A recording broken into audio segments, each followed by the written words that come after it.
¿Tienen? Ahí se quedó trabado esto. Vamos. Bien. Vamos. La guerra contra Midian. Introducción. Al final de Parashat Balak, al final de Parashat Balak, se prostituyen las mujeres de Moab y las mujeres de Midian con los Yehudim. ¿Se acuerdan? Y por eso hay una peste. Así de Parashat Balak. Parashat Pinjas, Hashem le ordena a Moshe Rabenu que hay que hacer, hay que ajusticiar al pueblo de Midian. Y ahí la pregunta sería, ¿por qué no al pueblo de Moab también? Porque al fin y al cabo también las mujeres de Moab se prostituyen. Pero tiene que ser contra Midian. Y dice, y hay que darles duro. O sea, Dios se enojó muchísimo con Midian. ¿Y cuándo se cumple? En Parashá, en esta Perashá. ¿Está bien? En Matot. Se viene a cumplir la guerra contra Midian. Leo el texto y planteamos las preguntas. ¿Está bien? Va. Texto a analizar. Citamos los Pesukim. Y Dios dijo a Moshe: vengarás la venganza de Israel sobre los Midianim. Luego te reunirás a tu pueblo. O sea, como que lo último que Moshe tiene que hacer es, hay que ajusticiar a Midian. Interesante que utiliza la palabra vengarás, ¿no?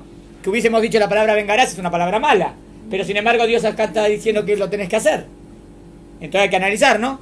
Entonces no sé si siempre la palabra venganza, depende de lo que significa venganza. Acá, ¿qué diría venganza? Ellos te hicieron algo muy malo y vos tenés que darles el castigo. Eso hay que hacerlo. Ah, no está bien. Que sí está bien. No, que no está bien. Sí está bien. Hay que hacerlo porque hicieron algo muy grave. Y Moshe habló al pueblo diciendo: armaos de entre ustedes hombres para la guerra, irán contra Midian y vengarán la venganza de Dios contra Midian. Fíjense que primero dijo vengarán. Dios dijo vengarás la venganza de Israel. Y Moshe dijo vengará la venganza de Dios. ¿Prestan atención? Ahora vamos a marcar eso. Versículo 6. Y Moshe los envió a la guerra 1000 de cada tribu. Y con ellos fue Pinjas, hijo de Eleazar, el Cohen Gadol, con los utensilios del tabernáculo y las trompetas en su mano. ¿Qué preguntas tenemos que analizar? O sea, antes de leerlas, tenemos que analizar, ¿para qué lo llaman a Pinjas? Pinjas es Cohen Gadol, es Cohen, tiene que ir a la guerra. ¿Por qué tienen que ir 1000 de cada tribu? No me parece un número grande, es un número grande, 1000. Es un número chico. ¿No tenés que mandar más? ¿Y por qué tiene que ir con los utensilios del templo? ¿Qué tiene que ver?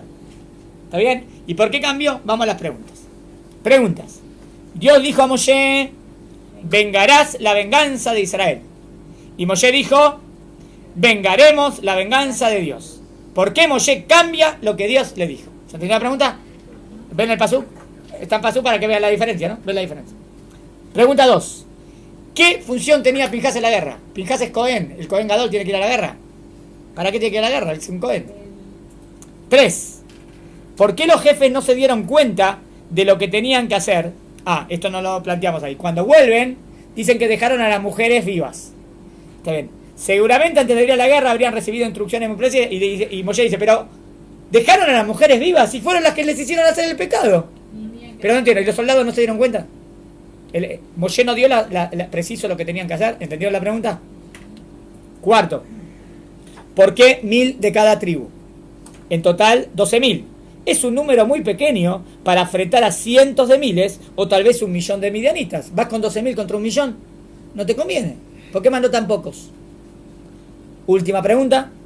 ¿Por qué luego que regresan de la guerra Moshe se enoja contra los jefes de la guerra por haber dejado a las mujeres vivas y no le dice nada a Pinjas, que era el líder espiritual? Le tenía que haber dicho: Pinjas, ¿por qué no le dijiste a ellos que hagan? No le dice nada a Pinjas. Le dice: ¿por qué lo dejaron vivos? Pero ¿por qué a Pinjas no le dice nada? ¿Se entendió la pregunta? Son preguntas interesantes, ¿no? Vamos. Respuestas. El hecho que Moshe dice que deben asumir la venganza de Dios, cuando en realidad... Esperen, antes de leerlo, ¿se les ocurre alguna respuesta? ¿Por qué Moshe cambió? ¿Qué quiere decir eso? ¿No mismo? O sea, la guerra de... Si es la guerra contra Israel, también es la guerra contra Dios. ¿Por qué? Pero contra Israel, no contra Dios.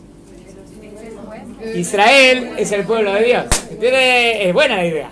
Si atacás a Israel, si vos sos re antisemita y odias a los judíos, te las estás agarrando con Akadosh Baruj Hu, no solamente con los judíos, porque los judíos somos el pueblo de Hashem. ¿Entienden? Representamos al pueblo de Dios. El hecho que Moshe dice que deben asumir la venganza de Dios, cuando en realidad Dios le dijo que vengara la venganza de Israel, enseña que todo el que ataca al pueblo de Israel es como que ataca a Dios mismo. Fuerte, ¿no? O sea, si todo el que va contra Israel está yendo en contra de Dios. Es gravísimo. También podemos decir aquí lo que en su oportunidad comentamos con respecto a Pesaj. Miren qué lindo. Pesaj, antes de leerlo, Pesaj tiene dos nombres. Una se llama Hag a Pesaj, ¿está bien? Y otra Hag a Matzot. Entonces vamos a hacer el jueguito de por qué tiene los dos nombres. Por un lado, vemos que Dios llamó a esta festividad Hag a Matzot, mientras que Israel la llama Pesaj. O sea, Dios la llamó Matzot y como que nosotros la llamamos Pesaj. Es decir, Dios lo denomina por el mérito de Israel, pues comieron matzá, mientras que Israel lo ve por lo que Dios hizo por ellos. Es decir, que salteó las casas de Israel cuando mató a los primogénitos y por eso lo llamó Pesaj. Que tengo que Pesaj es saltear. Entonces, ¿cómo te llama el nombre de la fiesta? A Israel, a Dios. ¿Y cómo llama Dios a la fiesta? Hag Matzot. ¿Quién es el que comieron, los que comimos Matzot? A Israel. Entonces, Dios, ¿a quién está alabando? A Israel. Entonces, Dios alaba a Israel y a Israel alaba a Dios. Es lindo.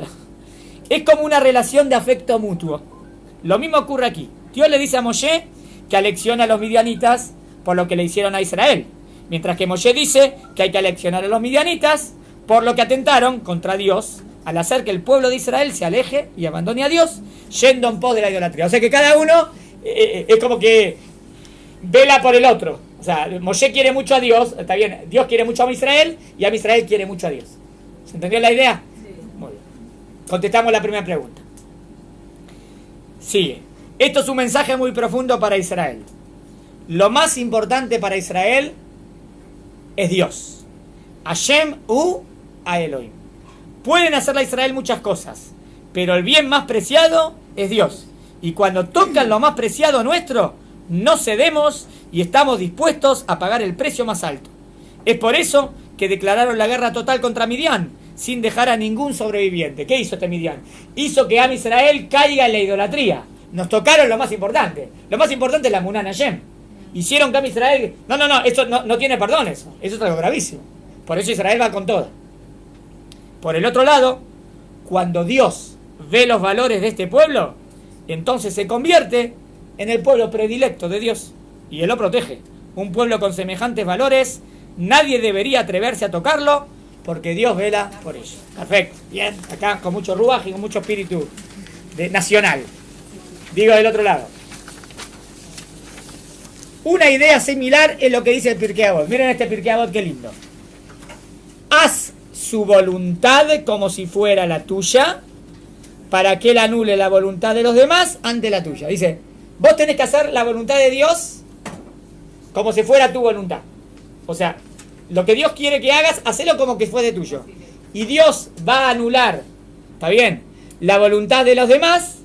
Dios te va a recompensar que se va a anular la voluntad de los demás ante la tuya. Vamos a explicarlo. No se trata de una táctica para que podamos obtener una ventaja y salimos con nuestro cometido. Porque dice, bueno, ya entendí. Yo quiero lograr que la voluntad de Él se anule ante la mía. Entonces lo que tengo que hacer es agarro la voluntad de Dios, la hago mía y después me la gano. Entonces no lo estoy haciendo por un interés. No, hay que hacer las cosas por amor. Entonces, ¿qué quiere decir esto? Sino que se trata de un valor más elevado. Si nos apegamos a Dios y llegamos a captar la verdad de todos aquellos valores elevados y los adoptamos, ¿entienden? Capté que esta es la voluntad de Dios. Entendí, profundicé y la hice mía. ¿Por qué la hice mía? Porque entendí que eso es lo correcto. Ahora, la voluntad de Dios es mi voluntad. ¿Pero por qué es mi voluntad? Porque yo quiero apegarme a eso que entendí que es lo importante, ¿no?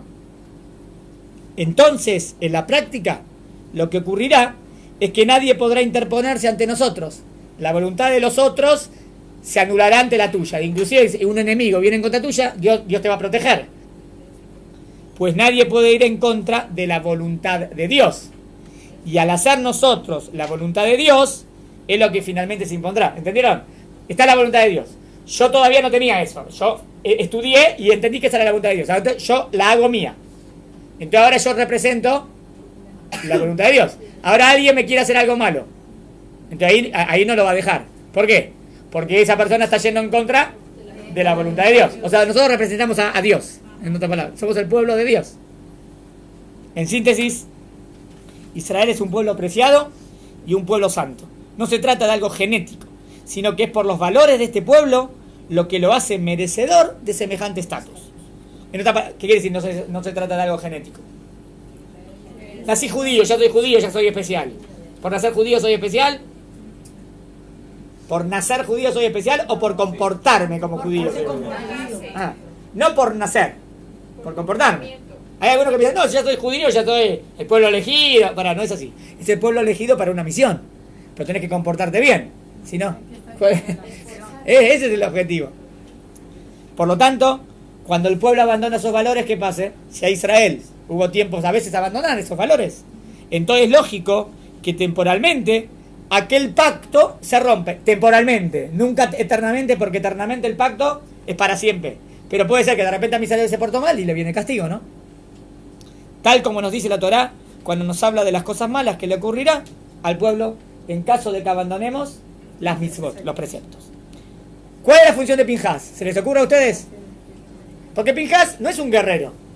Es verdad que ahí Pinhas mató al príncipe, ¿se acuerdan? Pero era porque nadie hacía nada. Pero Pinhas va a ser el Kohen Gadol. Entonces, ¿para qué mandás a Pinhas a la guerra? Mira la respuesta. La función de Pinhas no era ser el jefe de guerra. No era como Yoshua. Como para que le cuestionemos por qué no se dio cuenta él lo concerniente a las mujeres de Midian. No, porque no era su tarea. ¿Cuál era la tarea de Pinhas? Más bien la función, más que nada, una función espiritual. Pueblo y espíritu al saber la guerra, primero como que el Rab les habla, le da soldados para que vayan con amor a Dios. Y espíritu a la guerra. Con su presencia demostraba que no se trataba de una guerra más o de una conquista, sino que era una guerra por la causa divina. Esto lo vemos bien claro cuando Moshe envía a Pinhas, a diferencia de la guerra con Amalek. En ese entonces Moshe manda a Yoshua. Esperen, ¿qué? ¿Está bien? ¿Podría ser lo mismo? ¿Podría haberlo mandado a Yoshua ahora? Sí, Yoshua normalmente lo mandó ya varias veces. ¿Por qué no lo manda? No, pero acá, a lo mejor Yoshua. A diferencia de la guerra con Amalek. Entonces Moshe manda a Yoshua. En aquella oportunidad se ve claramente que coloca a Yoshua como el jefe de ejército.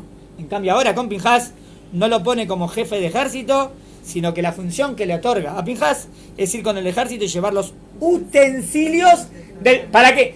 Si vos vas a la guerra y vas a pelear, ¿qué tenés que llevar los utensilios? Ahora estoy preocupado porque no se me caiga la menorá, que no se me caiga el arón. ¿Cómo vas a pelear con...? No, él es el que le pone ruaj, espíritu. Es decir, no porta espada o algún otro material de guerra como lo haría el jefe de ejército. Es por eso que lleva el arca. Tal como dice antes, cada vez que el campamento se movía, cuando se transportaba el arca, Moshe decía: levántate, Eterno, que sean dispersados tus enemigos de delante tuyo y huyan los que te odian. Viven normalmente, o sea que Dios iba delante tuyo y te protegía. Entre los sabios hay quienes dicen, mira interesante, que no se trataba del arca que estaba en el santuario. ¿Por qué? Vas a sacar el arca del santuario, pero el arca está en el Kodesh HaKodashim. Entonces dicen que había otro. Es una explicación, sino que era otro arca que se utilizaba para ir a la guerra y contenía en él las tablas de la ley que había roto Moshe. Como que las tablas rey rotas las guardaron. Interesante. Es una interpretación, no sé si cómo demostrarlo, pero es una posibilidad. El motivo por el cual es designado es para otorgarle al pueblo el nivel elevado para la guerra. Esa designación es obvio que debía recaer sobre Pinhas. ¿Pero por qué justo Pinhas? Pues fue él el que veló por la causa divina, celó a Dios y fue premiado por Dios por esa actitud. Porque ¿quién era el que había parado la plaga que provocó Midian? Pinhas, cuando mató al príncipe de Shimón con la princesa Midian. Entonces, ¿quién mejor que él, que fue el que veló por Am Israel? Entonces, él le da ruaj al ejército, que eso es lo correcto. ¿Por qué dejaron a las mujeres vivas? ¿Está bien? O sea, ¿por qué se equivocaron y las dejaron vivas? Ellos pensaron que en el caso de esta guerra regía la ley de Eshet y Efat Togar. ¿Conocen esa ley de la mujer hermosa? Iban a la guerra y de repente, a lo mejor, tomaban cautivas. Y a lo mejor la mujer después se quiere convertir y se quiere casar con ella. Había una alajá, no es algo ideal, obvio, porque fuiste a la guerra de que sin ni la conocer. Está bien, pero a veces como el soldado estaba tanto en Nietzer, era muy fuerte. Entonces, si le vas a decir que está prohibido que se case con ella, a lo mejor va a hacerlo, lo va a hacer en la... Entonces, por eso la Torá le puso... Bueno, la Torá permite que en la guerra el soldado tome una mujer bonita como su esposa, luego que la convierte al judaísmo. Obvio, porque no puede tomar una... ¿Está bien? Es por eso que dejaron vivas a las mujeres. Entonces, ¿qué pensaron? Pará, es una guerra. Y a lo mejor es como una guerra normal. Entonces querían a lo mejor casarse con ella, entonces algunas las dejaron vivas. Obvio que no es ideal, que faltan judías que tenés que casar con una midianita. Pero Moshe se enoja. Midian no era de los 7 pueblos. ¿Cuál de los 7 pueblos? De los Knaanim. Que los Knaanim había que destruirlos completamente. Pero Midian no era de los 7 pueblos. Por lo tanto, no tenían que matar a todos. Pero el error fue que si bien no eran de los 7 pueblos, todo el tema de la guerra contra Midian fue porque el pueblo comenzó a hacer idolatría, seducido por las mujeres midianitas. Y ahora ellos están dejando vivas a estas mujeres precisamente porque se hicieron atraídos. Es justo lo contrario. Entonces, ellas fueron las que provocaron el pecado. Sí. ¿Vos ahora te sentís atraído y la dejás viva? ¿Y ella la que te hizo pecar? No, acá no. Fue el error que los llevó a hacer idolatría. Por lo tanto, era lógico que no podían dejarlas con vida porque ellas fueron las culpables de la decadencia de Israel. Tal como Moshe les va a reclamar luego. Podríamos preguntarnos, ¿por qué Pinhas no les advirtió que no podían tomar a las mujeres de Midian? De aquí podemos aprender una gran regla de pedagogía. ¿Entiendes la pregunta? Bueno, pero Pinhas estaba ahí. ¿Pinhas tenía que dar la parte espiritual? Sí. Entonces que Pinhas diga, no dejen a esas mujeres. ¿Por qué Pinhas no lo dijo? Miren, es algo pedagógico. De aquí podemos aprender una gran regla de pedagogía. Solamente puede pregonar y dar sermones de moral aquel que tiene el mismo impulso para pecar y no lo hace. O sea, ¿qué quiere decir? ¿Por qué él no tendría el mismo impulso para pecar? Es por eso que en este caso Pinhas se impide de amonestarlo sobre las mujeres, pues le iban a recriminar que por ser que Pinhas es un Cohen, no puede este éter de tomar a una mujer. No era para un Cohen. Un Cohen tiene prohibido siempre. ¿Está bien? Solamente lo podía hacer un Israel. Entonces digamos que Pinhas dijo, no tomen las mujeres. ¿Qué le iba a decir? Ah, claro, vos porque no podés. Le iban a contestar. No nos vengas a dar musar. Entonces no iba a servir. Él le quiere dar musar y no lo iban a escuchar. Porque le pueden decir, claro, vos porque no tenés el Eliezer. Nosotros tenemos y la Torá nos permitió. ¿Por qué no nos dejáis? La Torá, bueno, pero a él no. Es un sacerdote y no puede tomar una Eshet y Efatoa. Es por eso que no les quiere permitir a ellos que las tomen. Como él no puede, no quiere que los demás disfruten tampoco. ¿Entienden? Entonces, en ese caso, entonces no le iban a escuchar. Por eso él como que no dio... ¿Se acuerdan? Es como el caso de... ¿Se acuerdan cuando Yoshua y Caleb vienen los espías? Y empiezan a hablar bien de... No vamos a poder entrar. Entonces salta Caleb. Caleb dice, sí, vamos a poder. ¿Y por qué no saltó Yoshua también ahí? Después también salta... Pero ¿por qué Yoshua no dijo nada? Porque si Yoshua decía, sí, vamos a poder. Entonces, Yoshua, vos porque estás como Moshe Rabenu. Vos no hablés. ¿Entiendes? Si Yoshua habla, entonces, claro, vos hablás, no lo, por eso quién fue el que habló, Caleb. A Caleb no le podían decir, vos que estás con Moshe. Caleb era de la tribu de Yehudá. Pero todos sabían que Yoshua era el super amigo de Moshe Rabenu. Entonces, si Yoshua decía, vamos a poder, iban a decir, no, ¿se entendió hasta aquí? Último recreo y seguimos. Último recreo y seguimos.